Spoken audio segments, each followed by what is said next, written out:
യുഎയിൽ business നടത്തുന്ന ആളുകളാണോ നിങ്ങൾ?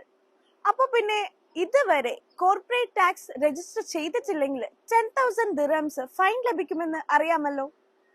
പക്ഷേ ചെറിയ തരത്തിലുള്ള ബിസിനസ്സിന് ഈ ഒരു കോർപ്പറേറ്റ് ടാക്സ് രജിസ്ട്രേഷന്റെ ആവശ്യമുണ്ടോ? Hey, I am Farsana. Welcome to your 1 minute info bust. ഒട്ടുമിക്ക ആളുകൾക്കുമുള്ള തെറ്റിദ്ധാരണയാണ് കോർപ്പറേറ്റ് ടാക്സ് രജിസ്ട്രേഷൻ വലിയ വലിയ കോർപ്പറേറ്റ് കമ്പനികൾക്ക് മാത്രമാണ് ബാധകമെന്ന്. സത്യകഥ എന്തെന്നാൽ ചെറിയ ചെറിയ സ്ഥാപനങ്ങൾക്ക് പോലും കോർപ്പറേറ്റ് ടാക്സ് രജിസ്ട്രേഷൻ മാൻഡേറ്ററി ആണ്.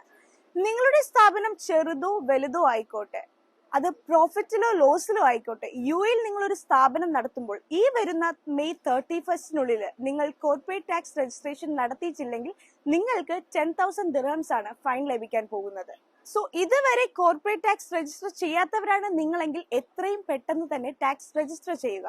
ഒപ്പം തന്നെ നിങ്ങളുടെ ഫ്രണ്ട്സ് ആരെങ്കിലും ബിസിനസ് നടത്തുന്നുണ്ടെങ്കിൽ ഈ ഒരു മെസ്സേജ് അവരിലേക്ക് എത്രയും പെട്ടെന്ന് തന്നെ എത്തിക്കുക. പ്രവാസികളുമായി ബന്ധപ്പെട്ടിട്ടുള്ള വാർത്തകളും വിശേഷങ്ങളും അറിയാൻ പ്രവാസി വാർത്തയുടെ പേജ് ഫോളോ ചെയ്യുക.